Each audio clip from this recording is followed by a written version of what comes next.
Hello everyone, నేను మీ Kiran Kumar. Welcome back to my channel shine your brain with Kiran teaching. So ఈరోజు కూడా మనం నెట్వర్క్ థియరంలో వన్ మోర్ థియరం అని కాస్త చూద్దాం.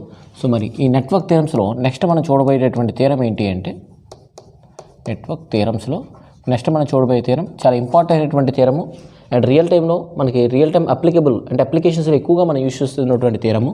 ఏ థియరం అంటే మ్యాక్సిమం పవర్ ట్రాన్స్ఫర్ థియరం అని చెప్పేసి చెప్తాం. Maximum power transfer theorem.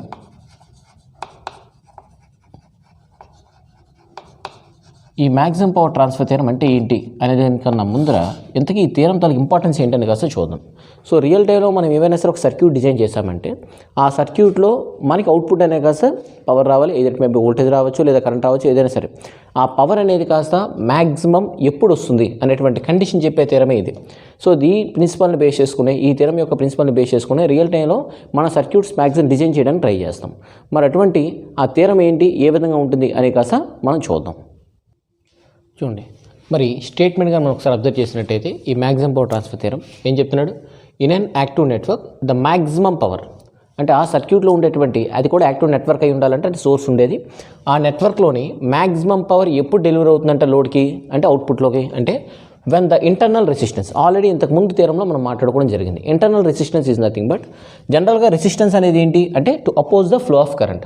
మరి ఇంటర్నల్ రెసిస్టెన్స్ అంటే ఏంటి అంటే ఏదైనా సరే సోర్స్ అని మనం ఏదైతే యూజ్ చేస్తున్నామో source is nothing but battery or మనం ఏం చేస్తున్నట్టే ఎనర్జీ సోర్స్ కావచ్చు.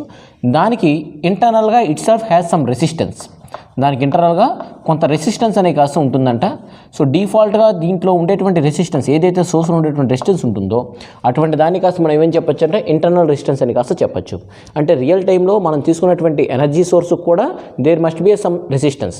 ఆ రెసిస్టెన్స్ని మనం ఏమంటాం సార్ అంటే ఇంటర్నల్ రెసిస్టెన్స్ అని కాస్త చెప్పచ్చు. సో అటువంటి ఇంటర్నల్ రెసిస్టెన్స్ అనేది కాస్త దేని తాలూకంట సోర్స్ అనేది దేనికి ఈక్వల్ అవ్వాలంటే లోడ్ రెసిస్టెన్స్కి. అంటే మనం తీసుకోవాల్సినటువంటి అవుట్పుట్ డ్రాప్ ఎక్కడైతే తీసుకుంటున్నామో అవుట్పుట్ డ్రాప్ ఏ రెసిస్టర్ వద్ద అయితే మనం తీసుకుంటున్నామో అక్కడ పెట్టినటువంటి రెసిస్టరు, అదేవిధంగా మన ఇంటర్నల్గా సోర్స్లో ఉండేటువంటి రెసిస్టరు ఈ రెండు కానీ ఈక్వల్ అయినట్టయితే ఆ కండిషన్ వద్ద మనకి మ్యాక్సిమం పవర్ అని కాస్త అవుట్పుట్ రావడం జరుగుతుంది. సో మరి ఆ థియరమే ఇక్కడ మనం చెప్పడం జరుగుతుంది. మరి వస్తుందా రాదా అనేది కాస్త మన ప్రూఫ్లో కాస్త మనం చూద్దాం. మరి దానికి సంబంధించి మనం ఒక చిన్న సర్క్యూట్ అనేది కాస్త తీసుకుందాం. సో ఇంటర్నల్ రెసిస్టెన్స్ అన్నాడు కాబట్టి ఇక్కడ లెటెస్ట్ టేక్ ఇక్కడ నేను రెసిస్టెన్స్ తీసుకుంటున్నాను, బట్ ఇది రెసిస్టర్ నేను ఎక్స్టర్నల్గా పెట్టినది కాదు.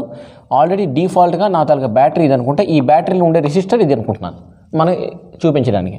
అదేవిధంగా ఇది ఎలా ఉండాలంటే ఇప్పుడు సిరీస్లో ఉంటుంది. అండ్ అక్కడ కూడా నా అవుట్పుట్ ఏదైతే ఉందో అవుట్పుట్ అనేది కాస్త ఆర్ఎల్ లోడ్ రెసిస్టెన్స్ అన్నాం కదా. ఓకే, ఒక లోడ్ రెసిస్టెన్స్ అనేది కాస్త తీసుకున్నట్టయితే ఇక్కడ అబ్జర్వ్ చేయండి. హియర్ ఆర్ఐ అనేది ఏంటి అంటే ఇంటర్నల్ రెసిస్టెన్స్ అందాం, ఆర్ఎల్ అనేది ఏంటంటే లోడ్ రెసిస్టెన్స్ అని చెప్దాం. ఇక్కడ నేను తీసుకున్నటువంటి బ్యాటరీ సోర్స్ ఎనర్జీ సోర్స్ని కాస్త ఈ అని చెప్తున్నాను. ఈ ఈలో ఉండేటువంటి రెసిస్టెన్స్ ఈ ఆర్ఐ. కొత్తగా నేను ఇక్కడ ఏం పెట్టట్లేదు. డిఫాల్ట్గా ఈ సోర్స్లో ఉండేటువంటి ఎనర్జీ ఏంటంటే ఈ ఆర్ఐ ఏదైతే రెసిస్టర్ ఉందో ఆ రెసిస్టరే దాంట్లో ఇంటర్నల్ రెసిస్టెన్స్ కాస్త చెప్పచ్చు. అలాంటప్పుడు ఇందులో ఫ్లో అవుతున్నటువంటి కరెంట్ అంటే ఏంటంటే ఐ అని కాస్త మనం డిస్కస్ చేద్దాం. ఓకేనా, ఐ అని చెప్పేసి అనుకుందాం. ఇప్పుడు దీన్ని మనం ప్రూవ్ చేద్దాం. మరి ప్రూవ్ చేయాలనుకునేటప్పుడు ఒకసారి దీనికోసం అబ్జర్వ్ చేసినట్టయితే ఇక్కడ రెసిస్టర్ ఉంది, అలానే దాని దగ్గర ఇంటర్నల్ సోర్స్ ఉంది, దాని దగ్గర ఇంటర్నల్ రెసిస్టెన్స్ ఆర్ఐ అనుకుందాం. అక్రాస్ దట్ మన అవుట్పుట్ ఎక్కడ తీసుకోవాలి ఆర్ఎల్. మరి ఇక్కడ మ్యాక్సిమం పవర్ ఎప్పుడు వస్తుంది అంటే ఏం కండిషన్ చెప్పాడు, నాకు అవుట్పుట్లో ఉండేటువంటి లోడ్ రెసిస్టెన్స్కి ఇన్పుట్లో ఉండేటువంటి సోర్స్లో ఉండేటువంటి రెసిస్టెన్స్ అయిన ఇంటర్నల్ రెసిస్టెన్స్ ఈక్వల్ అయితే మ్యాక్సిమం పవర్ వస్తుంది. That is condition is nothing but RI equals to RL. ఈ ఆర్ఐ ఈక్వల్స్ టు ఆర్ఎల్ అనేటువంటి కండిషన్ కానీ వచ్చింది అనుకోండి, సో మన తన స్టేట్మెంట్ చెప్పినట్టు థియరం అనేది కాస్త ప్రూవ్ అవుతుంది. మరి అవుతుందా లేదని కాస్త చూద్దాం. ఓకేనా, మరి ఈ సర్క్యూట్ నుంచి మనకి ఏం తెలుసు అవన్నీ కాస్త ఒకసారి అబ్జర్వ్ చేద్దాం. So in the above circuit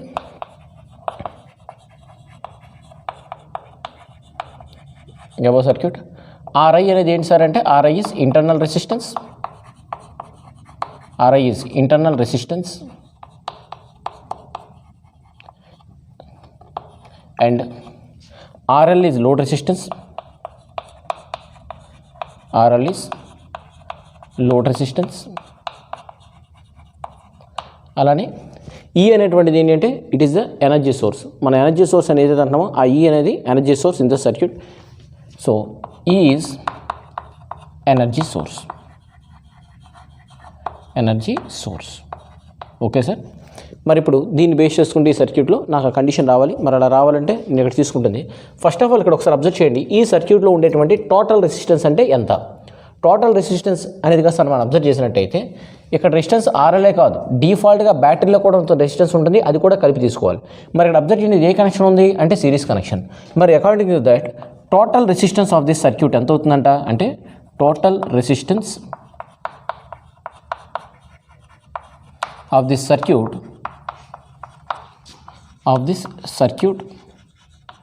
is, observe చేయండి సార్, ఈ రెండు సిరీస్లో ఉన్నాయి. అండ్ అదేవిధంగా ఇక్కడ ఉండేటువంటి సర్క్యూట్ ఏంటంటే మన జనరల్గా అయితే రియల్ టైం కనిపించదు, ఆర్ఎల్ మాత్రం ఉంటుంది. కానీ ఇది ఎక్కడ ఉంటుంది, బ్యాటరీ ఇట్ సెల్ఫ్ ఉంటుంది కాబట్టి ఆ internal resistance plus load resistance కలిపితేనే మన తాలూకా రెసిస్టెన్స్ టోటల్ రెసిస్టెన్స్ ఉన్నట్టు. అంటే total resistance in this circuit is ఎంత ఉందండి అంటే ఆర్ఐ ప్లస్ ఆర్ఎల్, ఇది మనకు ఉండేటువంటి టోటల్ రెసిస్టెన్స్. అదేవిధంగా ఈ సర్క్యూట్లో కరెంట్ కూడా ఫ్లో అవుతుంది. ఎంత కరెంటు అంటే ఐతో మనం రిప్రజెంట్ చేసుకున్నాం. సో లెట్ us కన్సిడర్ ఇక్కడ ఏమనుకుందాం అంటే సో కరెంట్ పాసింగ్ త్రూ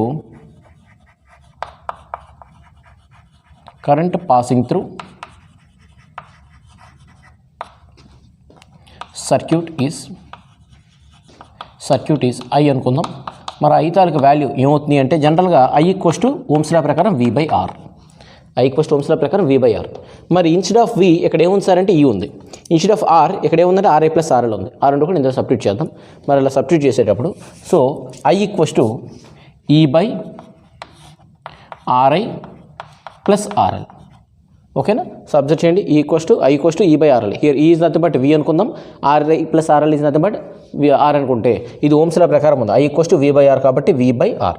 ఓకేనా, మరి ఇప్పుడు ఇందులో మనం చూసుకోవాల్సింది ఏంటంటే ఇంతవరకు మనకి రెసిస్టెన్స్ ఎంత ఉంది సర్క్యూట్లో, అదేవిధంగా అక్కడ ఉండేటువంటి కరెంట్ ఎంత అనే కోసం మనం ఐడెంటిఫై చేస్తాం.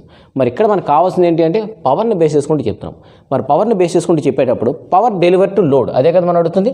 మరి అలాంటప్పుడు పవర్ డెలివర్ టు లోడ్ అనే కాస్త అబ్జర్వ్ చేసినట్టయితే పవర్ డెలివర్ టు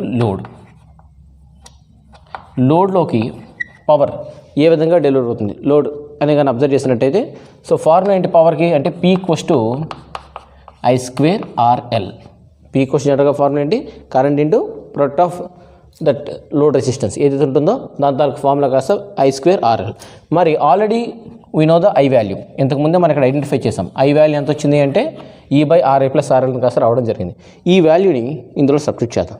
మరి ఇందులో సబ్స్టిట్యూట్ చేసేటప్పుడు P equals to E by RI plus RL whole square into RL. ఓకేనా సార్, అబ్జర్వ్ చేస్తారా?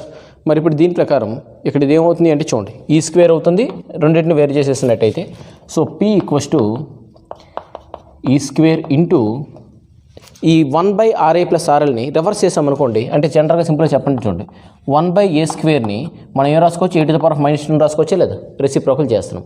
మరలా దాని ప్రకారం ఇక్కడ కూడా అబ్జర్వ్ చేసినట్టయితే ఈ అనేది ఉంది ఈ స్క్వేర్ బయట చేసేస్తే 1 బై ఆర్ఐ ప్లస్ ఆర్ఎల్ లాగా ఉంది. ఇది న్యూమరేటర్గా తెచ్చామనుకోండి ఏమవుతుంది అంటే RI plus RL whole to the power of -2 into RL. ఇది మనకు వచ్చినటువంటి ఇంతవరకు వచ్చినటువంటి పవర్ ఈక్వేషన్. ఇప్పుడు దీనికి మనకేం కావాలి పవర్ డెలివర్ టు లోడ్ అనే కాస్త కావాలి కాబట్టి దాన్ని బేస్ చేసుకుంటూ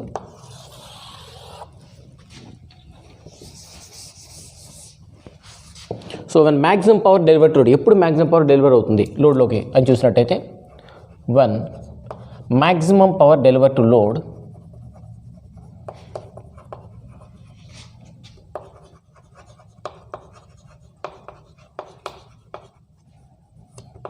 డెలివర్ టు లోడ్ ఈజ్ అంటే ఎప్పుడంట అంటే DP by DRL is equals to 0. ఆ పర్టికులర్ టైంలో మ్యాక్సిమం లోడ్ అనేది వెళ్తుంది. అంటే DP is but differentiation of power with respect to load resistance RL. అది ఎప్పుడు దేనికి ఈక్వల్ అవుతుంది అంటే 0 కనుక ఈక్వల్ అవుతుంది. మరి ఇప్పుడు దీని ప్రకారం ఈ పవర్ వాల్యూ కూడా అంతా సబ్స్టిట్యూట్ చేసాం అనుకోండి ఏమవుతుంది కనుక చూసినట్టయితే therefore DP by DRL equals to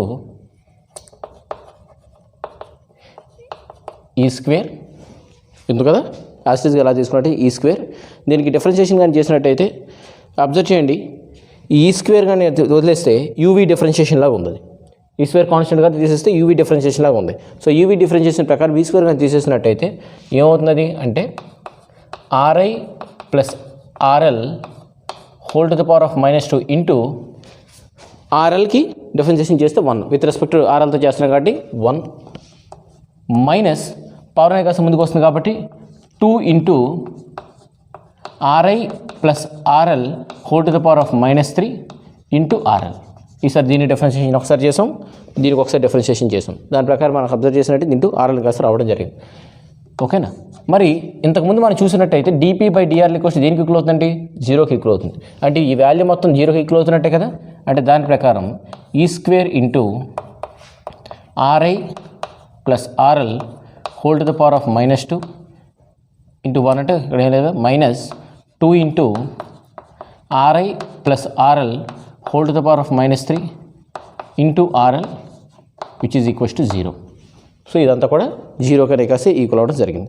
మరి ఈ రెండింటిలో కామన్గా మనం ఇక్కడ అబ్జర్వ్ చేసినట్టయితే ఈ స్క్వేర్ అనేది కాస్త ఎప్పుడు కూడా నాట్ ఈక్వల్ టు 0. ఎందుకు నాట్ ఈక్వల్ టు 0 అవుతుంది? ఈ ఈక్వేషన్ ప్రకారం చూడండి, ఈ స్క్వేర్ అనేది నాట్ ఈక్వల్ టు 0. ఎందుకంటే ఈ అనేది ఏంటి? సోర్సే 0 ఉంటే అసలు మనకి ఇంకా సర్క్యూట్ ఏం పనిచేయదు. అంటే కంపల్సరీ సోర్స్లో ఎంతో కొంత ఎనర్జీ ఉంటుంది కదా. ఎందుకంటే యాక్టివ్ నెట్వర్క్ అంటే కంపల్సరీ సోర్స్ ఉంది, ఆ సోర్స్ కొంత ఎనర్జీ ఉంది. అంటే హియర్ మనకి ఇక్కడ ఏం చెప్పచ్చు అంటే ఎప్పుడూ కూడా ఈ అనేది కాస్త నాట్ ఈక్వల్ టు 0. అంటే దాని అర్థం ఇక్కడ ఈ square is not equal to 0. ఈ స్క్వేర్ నాట్ ఈక్వల్ టు 0 అంటే 0కి ఈక్వల్ అవుతుంది కాబట్టి దాన్ని ఈక్వేషన్ నుంచి తీసేస్తున్నాను. ఓకేనా. మరి ఇంకా రిమైనింగ్ ఏముంది మనకి అక్కడ? RI plus RL whole to the power -2 అనేది వస్తుంది కదా. ఇప్పుడు ఈ రెండింటిలో ఇక్కడ అబ్జర్వ్ చేసినట్టయితే ఇక్కడ ఏమైంది? R I plus RL whole to the power of -2 into RI plus RL whole to the power of -3 into RL which is equals to 0. ఇదంతా మాత్రమే ఈక్వల్ టు 0 అయింది. ఇప్పుడు ఈ రెండు ఈక్వేషన్స్లో మనం అబ్జర్వ్ చేసినట్టయితే ఆర్ఐ అనేది కాస్త మన కాన్స్టెంట్ కామన్గా తీసుకున్నట్టయితే ఆర్ఐ ప్లస్ ఆర్ఎల్ కానీ కాన్స్టెంట్గా తీసుకున్నట్టయితే సో ఇక్కడ అబ్జర్వ్ చేయండి. అండ్ అలానే ఇక్కడ ఆర్ఐ ప్లస్ ఆర్ఎల్ కాస్త నాట్ ఈక్వల్ టు 0. ఎందుకంటే ఇక్కడ అబ్జర్వ్ చేసినట్టయితే టోటల్ రెసిస్టెన్స్ ఇది ఎప్పుడు 0 అవ్వదు. ఎందుకు? ఇంటర్నల్ సోర్స్ ఎప్పుడైతుందో దానికి కొంత రెసిస్టెన్స్ ఉంటుంది. అదేవిధంగా ఆర్ఎల్ అంటే రెసిస్టెన్స్ ఉంటుంది. ఎప్పుడు కూడా రెసిస్టెన్స్ వాల్యూ నెగ్లిజిబుల్ ఉంటుందేమో కానీ 0 అయితే ఉండదు. అండ్ ఇంకో కండిషన్ కూడా మనం చెప్పుకోవచ్చు ఏంటి? Here R I plus RL is not equals to 0. అది కూడా నాట్ ఈక్వల్ టు 0 అనే. ఓకేనా. అబ్జర్వ్ చేశారా? అంటే ఎందుకు? కొంత రెసిస్టెన్స్ అనే కాస్త ఎప్పుడు నెగ్లిజిబుల్ వాల్యూ కానీ ఎప్పుడు కూడా 0 ఉండదు రెసిస్టెన్స్ వాల్యూ. అయితే పాయింట్స్లో ఉంటుంది కానీ మనకి 0 అనే కాస్త ఉండదు. మరి దీన్ని బేస్ చేసుకొని ఈక్వేషన్లో కానీ R I plus RL whole to the power of -2 అనే కాస్త కామన్ తీయచ్చు రెండింటిలో. సో కామన్ తీసినట్టయితే R I plus RL whole to the power of -2 common తీసాం అనుకోండి, ఏమొస్తుంది ఈక్వేషన్ నుంచి? 1 - 2 ఇంటూ అబ్జర్వ్ చేసినట్టయితే ఆర్ఐ ప్లస్ ఆర్ఎల్. ఎందుకంటే -1 ఇక్కడ 2 మాత్రం తీసాం. అండ్ ఇంకా మనకి ఇక్కడ ఏముంటుంది? Into RL which is equals to 0. ఓకేనా. సో ఇప్పుడు ఆర్ఐ ప్లస్ ఆర్ఎల్ కాస్త ఏదైతే ఉందో ఇది కానీ అటు పంపిస్తాం అనుకోండి, 0 అయిపోయింది. ఓకేనా. సో 0 అయిపోయింది కాబట్టి మనకు మిగిలిన ఈక్వేషన్ ఏంటి అంటే 1 - 2 into RI plus RL whole to the power of -1 into RL which is equals to 0. ఇందులో ఈ మైనస్ వాల్యూ అంతా కూడా అటు పట్టుకెళ్ళిపోయినట్టయితే 1 equals to 2 into RI plus RL whole to the power of -1 into RL. ఓకేనా. మరి ఇందులో ఇక్కడ అబ్జర్వ్ చేయండి, దీన్ని 1/RL కింద రాసుకోవచ్చు. అంటే 2RL. ఆ 2RL into RI plus R L అంటే ఆల్రెడీ ఇందుకు మనం చెప్పుకున్నట్టు రివర్స్ చేసాం కదా. ఆ రివర్స్ చేసినట్టయితే 1 ఈక్వల్స్ టు 2 ఇంటూ ఆర్ఎల్ ఇచ్చి ఈ రెండు 2 ఇంటూ ఆర్ఎల్ బై ఇది రివర్స్ చేసినట్టయితే మళ్ళీ -1 అంటే 1/RA ప్లస్ ఆర్ఎల్ రాసుకోవచ్చు. కాబట్టి ఆర్ఐ ప్లస్ ఆర్ఐ. ఇప్పుడు ఈ ఆర్ఐ ప్లస్ ఆర్ఎల్ అనేటువంటి టర్మ్ ఏదైతే ఉందో దీన్ని ఇటు పట్టుకొచ్చేద్దాం. ఇటు డివిజన్ అవుతుంది, ఇటు ప్రోడక్ట్ అవుతుంది. ఓకేనా. 1 equals to 2RL/RA plus RL వచ్చింది కదా. మరి ఇప్పుడు ఈ టర్మ్ని ఇక్కడ కాస్త తీసుకెళ్ళినట్టయితే ప్రోడక్ట్ అవుతుంది కాబట్టి మరి అదే అర్థం ఇక్కడ. ఓకేనా. So R I plus R L equals to 2RL అని కాస్త రావడం జరిగింది. ఇందులో ఈ ఆర్ఐ ఇటు ఉంచండి, ఆర్ఎల్ అటు పట్టుకెళ్ళినట్టయితే so R I equals to 2RL minus R L. So ఒక 2RL నుంచి ఒక ఆర్ఎల్ తీసిస్తే మనకి మిగిలేదు ఏంటంటే R L. So R I equals to R L. So మనకు వచ్చినటువంటి ఈక్వేషన్ ఇదే కదా మనకు కావాల్సింది, అదే మనం ప్రూవ్ చేద్దాం అనుకున్నాం.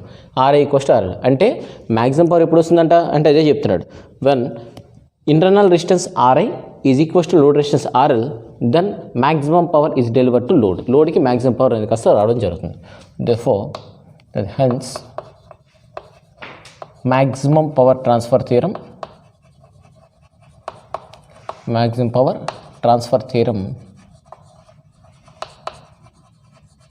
is proved.